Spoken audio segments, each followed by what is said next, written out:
Breaking news. Punganur చిన్నారి ఘటనపై మాటల యుద్ధం కొనసాగుతోంది. చిన్నారి ఆస్ఫియా హత్యపై రాజకీయ దుమారం చెలరేగుతోంది. చిన్నారి మృతిపై సమగ్ర విచారణ చేస్తాము అంటున్నారు ఏపీ హోంమంత్రి అనిత. ఆస్ఫియాను చంపిన వారిని అరెస్ట్ చేస్తామని హోంమంత్రి అనిత చెబుతున్నారు. 6 ఏళ్ల ఆస్ఫియా మృతిపై వైసీపీ రాజకీయం చేస్తోందని ధ్వజమెత్తారు. 6 ఏళ్ల బాలికపై అత్యాచారం జరిగిందనడం సిగ్గుచేటని అంటున్నారు. పొంగనూరు బాలిక మృతిపై మాజీ మంత్రి రోజా దిగ్భ్రాంతిని వ్యక్తం చేశారు. ప్రభుత్వ అసమర్థతతోనే ఆస్ఫియా హత్య జరిగింది అని రోజా అంటున్నారు. సీఎం సొంత జిల్లాలోనే ఆడపిల్లలకు రక్షణ లేదు అని రోజా విమర్శిస్తున్నారు. ఆస్ఫియా తండ్రి అజ్ముతుల్లాతో మాట్లాడారు సీఎం చంద్రబాబు. ఇలాంటి ఘటనలు జరగకుండా చూడాలి అని అజ్ముల్లా కోరారు. ఒక్కసారి ఘటనకు సంబంధించి ఎవరెవరు ఏమేమి మాట్లాడారో చూద్దాం. చంద్రబాబు నాయుడు సొంత జిల్లా చిత్తూరు పుంగునూరు నియోజకవర్గంలో 7 ఏళ్ల పాపని కిడ్నాపర్లు మరి ఏ విధంగా తీసుకువెళ్లి చంపేశారో ఆ ఉదంతం చూస్తే నిజంగా ప్రతి ఒక్కరికి గుండె ద్రవించిపోతుంది. ఆడపిల్లలున్న తల్లిదండ్రులకైతే పిల్లల్ని స్కూల్కి పంపించాలంటేనే భయం వేస్తుంది. నిజంగా సొంత జిల్లాలో ఇలాంటి ఒక కిడ్నాప్ హత్య జరిగింది అంటే అది చంద్రబాబు నాయుడు గారి అసమర్థత కాదా, ఈ ప్రభుత్వం అసమర్థత కాదా అని నేను అడుగుతున్నా. ఎందుకంటే లాస్ట్ సండే 29వ తేదీన ఆ పాప రాత్రి అదృశ్యమైంది. 4 రోజులు ఆ చుట్టుపక్కల ప్రాంతాల్లోనే ఉన్నా కూడా పోలీసులు పట్టించుకోలేకపోయారు. ఎందుకంటే వారికి నిర్లక్ష్యం. తల్లిదండ్రులు కంప్లైంట్ ఇచ్చినా పోలీసులు పట్టించుకోకపోవడం వల్ల ఆ అమ్మాయి ఆ ఇంటికి 4 కిలోమీటర్ల దూరంలో ఉన్న సమ్మర్ స్టోరేజ్లో శవమై తేలింది అంటే మరి హోంమంత్రి ఏం చేస్తున్నట్టు, ఈ ముఖ్యమంత్రి ఏం చేస్తున్నట్టు, ఈ డిప్యూటీ ముఖ్యమంత్రి ఏం చేస్తున్నట్టు నేను అడుగుతున్నాను. ప్రజల్ని పట్టించుకోరు, ఆడవాళ్ళ భద్రత పట్టించుకోరు, చిన్న బిడ్డల్ని చంపేస్తున్నా కూడా పట్టించుకోరు. అసలు ఈ రాష్ట్రంలో ప్రభుత్వం ఉందా? పోలీసులు ఉన్నారా? అసలు ఏం చేస్తున్నారు వీళ్ళంతా మాకు అర్థం కావట్లేదు. నిజంగా ఈరోజు ఈ రాష్ట్రంలో మీరు చూస్తే ఎంతసేపు పోలీసుల్ని తమ కక్ష సాధింపు చర్యల కోసం, తమ రెడ్ బుక్ రాజ్యాంగంలో ఎవరి పేర్లైతే రాసుకున్నారో వాళ్ళ మీద ఎలా తప్పుడు కేసులు పెట్టాలా, వాళ్ళని ఎలా కొట్టాలా, వాళ్ళని ఏ విధంగా కేసుల్లో ఇరికించాలా అన్న దాని మీదే పోలీసులు ఉపయోగిస్తున్నారు. కానీ ఈ రాష్ట్రంలో మహిళల భద్రత కోసం కానీ, పసిబిడ్డల భద్రత కోసం కానీ, చిన్న బిడ్డల భద్రత కోసం కానీ ఎప్పుడైనా ఉపయోగించారని నేను అడుగుతున్నా.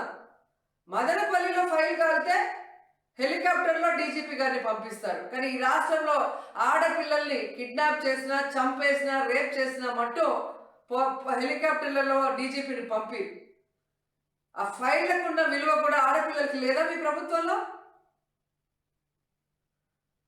ఈరోజు ఎంత సిగ్గుచేటంటే ముఖ్యమంత్రి గారి సొంత జిల్లా చిత్తూరులోనే ఇలా జరిగిందంటే ఇక రాష్ట్రంలో ఎలాంటి పరిస్థితులు ఉన్నాయో ఒకసారి ఆలోచించండి.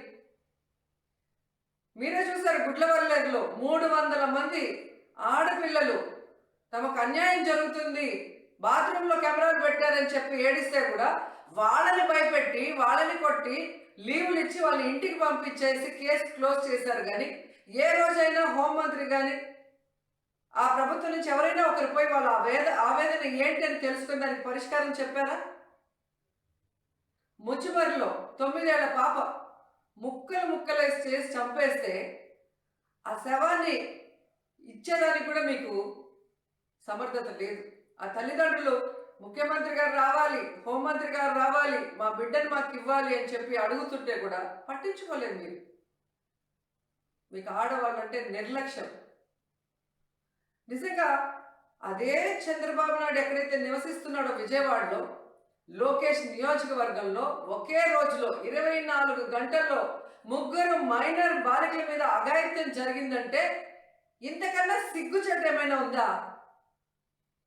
పరిపాలించేదానికి చంద్రబాబు నాయుడికి కానీ, హోంమంత్రికి కానీ, లోకేష్కి కానీ అసలు అర్హత ఉందా నేను అడుగుతున్నాను.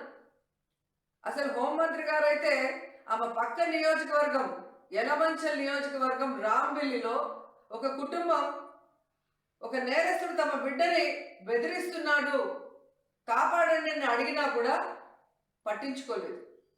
ఆ నేరస్తుడు జైల్లో నుంచి బెయిల్ తీసుకొని వచ్చి ఆ అమ్మాయిని చంపేసినా కూడా దిక్కులేని పరిస్థితి. ఇంకెందుకు హోంమంత్రి? హోంమంత్రి ఒక ఆడపిల్ల, ఖచ్చితంగా ఆడవాళ్ళ గురించి తెలుసుకొని ఆడవాళ్ళకి న్యాయం చేస్తుందన్న నమ్మకంలో ఈరోజు ఏ విధంగా మట్టేశారో మనం చూస్తున్నాం. ఈ రోజు కూడా మీరు చూస్తే జగన్మోహన్ రెడ్డి గారు పుంగునూరుకి 9వ తేదీ వస్తున్నారు అని తెలియగానే ఎక్కడ తమ ప్రభుత్వ అసమర్థన పరిపాలన బయటకు వస్తుందో, రాష్ట్రంలో జరుగుతున్న అన్ని విషయాల గురించి జగన్మోహన్ రెడ్డి గారు అక్కడ ప్రస్తావిస్తే తమ పరువు పోతుందన్న భయంతో ఈరోజు ప్రభుత్వం, హోంమంత్రి పరుగులు తీస్తున్నారు పుంగునూరుకి. మరి ఎందుకు నీ పక్క నియోజకవర్గంలో నువ్వు వెళ్ళలేదు? ముచ్చిమర్రికి ఎందుకు వెళ్ళలేదు? గుడ్లవెల్లేరుకి ఎందుకు వెళ్ళలేదు? అలాగే లోకేష్ గారి నియోజకవర్గానికి ఎందుకు వెళ్ళలేదు? బాధ్యత లేదా హోంమంత్రికి? బాధ్యత లేదా ముఖ్యమంత్రికి? బాధ్యత లేదా డిప్యూటీ ముఖ్యమంత్రికి? ఇప్పటికైనా జగన్మోహన్ రెడ్డి గారి మీద కక్ష సాధింపుతో ఆయన తీసుకొచ్చిన దిశ యాప్ని, దిశ పోలీస్ స్టేషన్ని, అలాగే మహిళా పోలీసుల్ని నిర్వీర్యం చేయటం కాదు, వాటిని బలోపేతం చేసి మహిళల్ని రక్షించే బాధ్యత తీసుకోండి. ఎందుకంటే ఇంతవరకు ఒక్క క్యాబినెట్లో కూడా మీరు మహిళా భద్రత కోసం చర్చించలేదు. మహిళా భద్రత కోసం ఒక్క జీవో తీసుకురాలేదు. మహిళా భద్రత కోసం ఒక్క వ్యవస్థను కూడా తీసుకురాలేదు.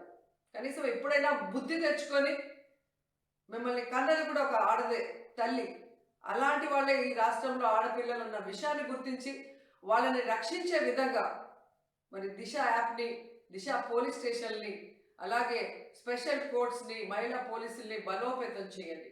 అండ్ ముఖ్యంగా మేము డిమాండ్ చేస్తుంది, పుంగునూరులో 7 ఏళ్ల ఆ పసిబాలికని చంపిన వాళ్ళని వెంటనే అరెస్ట్ చేయాలని కూడా డిమాండ్ చేస్తున్నాం. పుంగునూరు కాన్స్టిట్యున్సీలో, పుంగునూరు టౌన్లో 29వ తారీఖున రాత్రి 7:30 గంటలకి ఒక మైనర్, 6 సంవత్సరాల మైనర్ బాలిక అపహరణకు గురవటం మనందరికీ కూడా తెలుసు. అపహరణకు గురైన వెంటనే సుమారుగా రాత్రి 11 గంటల టైంలో వాళ్ళ ఫాదర్ పోలీస్ స్టేషన్కి వచ్చి కంప్లైంట్ ఇవ్వగా, సుమారుగా ఎస్పీ దగ్గర నుంచి డిఎస్పీ లెవెల్ ఆఫీసర్స్ కానీ, చుట్టుపక్కల సిఐలు, ఎస్ఐలు అందరూ కూడా సుమారుగా 2 రోజులుగా దగ్గర 12 టీములను ఏర్పాటు చేసి ఆ అమ్మాయి, అపహరణకు గురైన అమ్మాయి సజీవంగా దొరకాలి అని చెప్పి చాలా పెద్ద ఎత్తున వాళ్ళందరూ కూడా సెర్చ్ చేయడం మొదలుపెట్టారు, దర్యాప్తు చేయడం మొదలుపెట్టారు, వెతకడం మొదలుపెట్టారు. దురదృష్టవశాత్తు 2వ తారీఖున ఉదయం ఇక్కడ మనకి స్టోరేజ్ ట్యాంక్లోని ఆ అమ్మాయి శవమై తేలటం అన్నది నిజంగా చాలా బాధాకరమైన విషయం. నిజంగా ఒక తల్లిదండ్రులకి తీరని శోకం అది. ఆ తల్లిదండ్రులకే కాదండి, చుట్టుపక్కల ఉన్న వాళ్ళు ఎవరైనా, మానవత్వం ఉన్న వాళ్ళు ఎవరైనా కూడా అటువంటి సంఘటనల్ని మనం ఎట్టి పరిస్థితుల్లోనే సపోర్ట్ చేయాల్సిన అవసరం లేదు. ప్రతి ఒక్కరు కూడా బాధపడే పరిస్థితి ఈ రోజు మనకు కనిపించింది. అల్లారు ముద్దుగా పెంచుకున్న 6 సంవత్సరాల పిల్ల బయట ఆడుకుంటా ఉంటే సడన్ గా శవమై తేలి 2 రోజుల తర్వాత ఇంటికి వచ్చిందంటే ఆ తల్లిది కానీ, తండ్రి కానీ నిజంగా పడ్డ బాధ వర్ణనాతీతం. అటువంటి సందర్భంలో మేమందరం కూడా, ఎందుకంటే అమ్మాయి సజీవంగా దొరకాలి అని చెప్పి పోలీస్ డిపార్ట్మెంట్ దగ్గర నుంచి ఇక్కడ ఉన్న రాజకీయ నాయకులు కానీ, ఇక్కడ ఉన్న ఇన్ఛార్జి గారు కానీ, లోకల్ మంత్రి గారు కానీ అందరూ కూడా పర్టికులర్ గా డిపార్ట్మెంట్ మీద ప్రెజర్ పెట్టి, డిపార్ట్మెంట్ కూడా ఎన్ని రకాలుగా సపోర్ట్ చేశారంటే, దగ్గర టవర్ డంప్ తీసుకొస్తే 2800 ఫోన్ కాల్స్ టవర్ డంప్ లో దొరికినాయి. ఆ 2800 ఫోన్ కాల్స్ ని కూడా దగ్గర 10 టీములు సపోర్ట్ చేసినాయి. ఎందుకు ఈ విషయాలన్నీ క్లియర్ గా చెప్తున్నానంటే, చాలా ఈజీగా గవర్నమెంట్ మీద ఒక అపవాదం వేయడం బాగా అలవాటు అయిపోయింది. లేదు అనుకుంటే డిపార్ట్మెంట్ మీద ఏదో ఒక రకంగా మాట్లాడడం అలవాటు అయిపోయింది. అపహరణకి గురైంది అని కేసు నమోదు చేసిన మరుక్షణం నుంచి ఆ అమ్మాయి దొరికినంత వరకు కూడా దగ్గర 12 టీములు వర్క్ చేసినాయి. టవర్ డంప్ తీసుకొచ్చారు. వాళ్ళతోనే కాకుండా సామాజిక స్పృహతో ముస్లిం మైనార్టీకి సంబంధించిన మత పెద్దలు కానీ సుమారుగా 100 మందికి పైగా, అదేవిధంగా పొంగునూరులో ఉన్న చాలా మంది పెద్దలందరూ కూడా అన్ని మతాలకు అతీతంగా బయటకు వచ్చి ఆ అమ్మాయి సజీవంగా దొరకాలని చెప్పేసి అందరూ కూడా సెర్చ్ చేయడం మొదలుపెట్టారు, సహకరించారు. దురదృష్టవశాత్తు ఆ అమ్మాయి మనకి సమయం తేలటం నిజంగా చాలా దురదృష్టం. దాన్ని కూడా రాజకీయం చేయడానికి ఈ రోజు బయటకు వచ్చి మాట్లాడే పరిస్థితి. ఆ అమ్మాయి దొరికిన తర్వాత నుంచి నేను కంటిన్యూస్ గా ఎస్పీ గారితో మాట్లాడటం, అఫీషియల్ గా మన సీఎంఓ ఆఫీస్ నుంచి కూడా మాట్లాడటం, మంత్రి గారు కానీ, ఇక్కడ లోకల్ ఇన్ఛార్జి గారు కానీ, ఫరూక్ గారు కానీ అందరూ కూడా కంటిన్యూగా ఏమైంది, ఎంతవరకు వచ్చింది, నిందితులను పట్టుకోవడం అంటే ఆ రోజునే ఇంచుమించుగా ఒక 5-6 తీసుకొచ్చి వాళ్ళందరినీ కూడా దర్యాప్తు చేసి ఈ రోజు ఒక 3 అరెస్టు చూపించే పరిస్థితి ఈ రోజు వచ్చాం. ఎందుకంటే ఇది ఒక మైనార్టీకి సంబంధించిన ఇష్యూ, ముస్లిం మైనార్టీకి సంబంధించిన ఇష్యూ, చాలా సెన్సిటివ్ గా ఉండే ఇష్యూ. ఆ సెన్సిటివ్ గా ఉండే ఇష్యూని కూడా విత్ ఇన్ డేస్ లోని ఛేదించి ఈ రోజు ఎవరైతే నిందితులు ఉన్నారో వాళ్ళందరినీ కూడా ముగ్గురు అరెస్ట్ చూపించి ఈ రోజు ఆ అమ్మాయికి న్యాయం జరిగేలా ఈ రోజు పోలీస్ డిపార్ట్మెంట్ కానీ గవర్నమెంట్ కానీ ముందుకు వస్తా ఉంటే దాన్ని కూడా రాజకీయం చేయడానికి ఈ రోజు వైఎస్ఆర్సీపీ నాయకులు బయటకు వచ్చి వాళ్ళ గురించి మాట్లాడే పరిస్థితి. ఏమంటే ఒక ఆడపిల్లని మామూలుగా అత్యాచారం జరిగిందంటేనే బయటకు వస్తే ఒక మగపిల్లాడు ఏడిపించాడంటేనే ఇంటికి వెళ్ళి అమ్మాయి చెప్పుకోవడానికి కూడా సిగ్గుపడుతుంది, బాధపడుతుంది. ఆ విషయాన్ని బహిర్గతంగా చెప్పడానికి కూడా చాలా మంది కుటుంబాల వాళ్ళు బయటకు రారు. అటువంటి రోజు ఒక ముస్లిం మైనార్టీ బాలిక చనిపోయి ఆ అమ్మాయిని అక్కడ పడేసిన తర్వాత బయటకు వచ్చి వీళ్ళు అత్యాచారం జరిగిందని సాక్షి టీవీలో ఏ రకంగా వాళ్ళు మాట్లాడగలుగుతున్నారండి? అంటే ఒక మైనర్ బాలిక హత్యను కూడా రాజకీయం చేసి ఆ అమ్మాయిని కూడా వీధిలో పెట్టడానికి ప్రయత్నం చేస్తున్నారు. నేను ఇంత మాట్లాడుతున్నాను కానీ బాలికనే మాట్లాడుతున్నాను కానీ అమ్మాయి పేరుని ఎక్కడ కూడా మేము బయట ప్రస్తావించట్లే. అంటే ఎవరైనా సరే అటువంటిది అత్యాచారం జరిగింది అని చెప్పి వాళ్ళే డిక్లేర్ చేసేసి అమ్మాయి పేరును కూడా బయటకు తీసుకొచ్చి ఈ కుటుంబాన్ని ఇంకా మనోవేదనకి గురి చేసే పరిస్థితి కనిపిస్తా ఉంటే ఎందుకు ఊరుకోవాలి? ఈ రోజు ఇదిగో నా దగ్గర పోస్ట్ మార్టం రిపోర్ట్ ఉంది. సుమారుగా 5 డాక్టర్లు కలిపి సిగ్నేచర్ చేసి ఇచ్చిన పోస్ట్ మార్టం రిపోర్ట్. ఎటువంటి సెక్షువల్ అసాల్ట్ లేదు, ఆ అమ్మాయి బట్టలు కూడా ఎక్కడ కూడా చిరగలేదు, చిన్న గాయం కూడా లేదు. ఆ అమ్మాయిని చంపిన తర్వాతనే నేలలో పడవేయడం జరిగింది అని చెప్పి క్లియర్ గా ఒక పోస్ట్ మార్టం రిపోర్ట్ ఇస్తే దాన్ని కూడా అంటే వీళ్ళేదో పెద్ద డాక్టర్ లాగా, వీళ్ళేదో పెద్ద లాయర్ లాగా, వీళ్ళేదో చంపేశారు, వీళ్ళేదో 4 కలిపి అత్యాచారం చేశారు, 4 రోజులు తర్వాత అమ్మాయి బయటకు వచ్చింది. ఎందుకండి అబద్ధాలు ఆడాల్సిన అవసరం? ఒక మైనారిటీకి సంబంధించిన ఒక బాలిక తాలూకా చావును కూడా రాజకీయం చేయడానికి చూస్తున్నారంటే వీళ్ళు ఏ రకంగా ఆలోచించాలో ఒకసారి అర్థం చేసుకోండి. నేను ఒకటే అడుగుతున్నా, నేను వచ్చేటప్పుడు 2-3 ప్రెస్ మీట్లు చూసా. జగన్మోహన్ రెడ్డి వస్తున్నాడు. అరే ఇప్పుడు అయ్యాం రా అయ్యా, నువ్వు వద్దని చెప్పట్లేదు, రాజకీయం చేయమాక. నీ హయాంలో సుమారుగా కొన్ని 100 మందికి అత్యాచారాలు జరిగినాయి. నీ సొంత కాన్స్టిట్యున్సీ పులివెందుల కాన్స్టిట్యున్సీలోనే నాగమ్మని ఒక ఆవిడని చంపేస్తే, అతి క్రూరంగా చంపేస్తే మేమందరం వెళ్తే ఆ రోజు మా మీద అట్రాసిటీ కేసులు పెట్టావు. ఈ రోజు వరకు దాని అతిగతి లేదు. నీ సొంత నియోజకవర్గం, నువ్వు వింటున్న ఇంటి దగ్గరలోనే ఒక వెంకటరెడ్డి అనే ఒక అమ్మాయిని సామూహిక అత్యాచారం చేస్తే ఈ రోజు వరకు పట్టుకునే దాఖలాలు కనిపించలేదు. 5 సంవత్సరాలు వచ్చి పరామర్శించి వెళ్తా అంటే నీ ఇష్టం, అది కాదని చెప్పట్లే. మరి ముఖ్యమంత్రి హయాంలో ఉండి ఇన్ని వేల మంది, ఇన్ని 100 మంది ఆడపిల్లలకు అత్యాచారాలు హత్యలు జరిగినప్పుడు ఆ రోజు ఎందుకు తాడేపల్లి కొంపలోంచి ఒక్క రోజు కూడా బయట పెట్టలేదు అడుగు? ఈ రోజు రాజకీయం చేయడానికి నీకు ఒక అవకాశం దొరికిందని చెప్పి రాజకీయం చేయడానికి వస్తున్నావా? ప్రభుత్వం మీద బురద చల్లడానికి వస్తున్నావా? దీనికి వత్తాసు పలుకుతో చాలా మంది బయటకు వచ్చి మాట్లాడే పరిస్థితి. నేను ఒకటే కోరుకుంటున్నా, ఆడపిల్లకి అన్యాయం జరిగింది, ఎస్ మనందరం కలిసి కూర్చొని ఎట్టి పరిస్థితుల్లోనైనా మనందరం కూడా ఎలా మాట్లాడాలి, ఎలాగ అమ్మాయిని వాళ్ళ కుటుంబానికి భరోసా ఇవ్వాలన్న ఆలోచన మనం చేయాలి. ఈ రోజు ఆ పుట్టుడు దుఃఖంతో ఉన్నది ఆ కుటుంబం. ఆ అమ్మాయి వాళ్ళ తల్లిదండ్రుల దగ్గరికి వెళ్తే వాళ్ళు కోరుకున్నది ఒకటే, మమ్మల్ని రాజకీయాల్లోకి లాక్కండి, మా అమ్మాయి చనిపోయింది. ఇప్పటికే మా అమ్మాయి చనిపోయిన తర్వాత కూడా ఈ రోజు అత్యాచారం జరిగిందని చెప్పేసి రేణుకొని వార్తలన్నీ రాస్తున్నారు. దయచేసి అలాంటి వద్దు. మా అమ్మాయికి జరిగిన అన్యాయం వేరే వాళ్ళకి జరగకుండా చూడండి, శిక్షించండి, అది మాకు చాలు అని చెప్పి చేతులు పట్టుకుని బతిమాలే పరిస్థితి ఈరోజు కనిపిస్తా ఉంది. దయచేసి మానవతా దృక్పథంతో ఒక్కసారి ఆలోచించండి. మనం చేస్తున్న పని ఏంటో అన్నది ఒక్కసారి ఆలోచించండి. ఈ రోజు మేము 3 మంత్రులు వచ్చామండి. ఈ రోజు ఒక ఆడపిల్లకి అన్యాయం జరిగింది, ఆ అమ్మాయి చనిపోయింది, ఆ కుటుంబానికి భరోసా కల్పించాలని మన ఫరూక్ గారు కానీ, లోకల్ మన మినిస్టర్ గారు రామప్రసాద్ రెడ్డి గారు కానీ, నేను కానీ డే ఫస్ట్ నుంచి కూడా మాతో వచ్చిన బాబు గారు కానీ, మన మదనపల్లి ఎమ్మెల్యే గారు కానీ, షాజహాన్ గారు కానీ అందరం కలిసి ఇక్కడికి వచ్చి మేము మాట్లాడుతూ ఉంటే ఇక్కడికి వచ్చి రెచ్చగొట్టే ధోరణిలోని వైఎస్ఆర్సీపీ వాళ్ళు చేసే ప్రతి పరిస్థితిని కూడా ప్రజలు కూడా గమనించాలి. దయచేసి మైనారిటీ పెద్దలు కూడా గమనించండి. ఈ రోజు మేమందరం కూడా మీకు భరోసా కల్పించడానికి, ఆ కుటుంబాన్ని భరోసా కల్పించడానికి, ఫర్దర్ గా ఇలాంటివి జరగకుండా చూసుకోవడానికి మేమందరం కూడా ప్రయత్నం చేస్తున్నాం. మేమందరం కూడా అదే బాటలో ఉన్నాం. దయచేసి మీరందరూ కూడా మాకు సహకరించండి. పోలీస్ డిపార్ట్మెంట్ తాలూకా పనితీరును కూడా ఈ విషయంలో మేము ప్రశంసించాలి. ఎందుకంటే 5 రోజులు మేం కాదండి, వీళ్ళు చెప్తున్నారు, ఆ తల్లిదండ్రులు చెప్తున్నారు.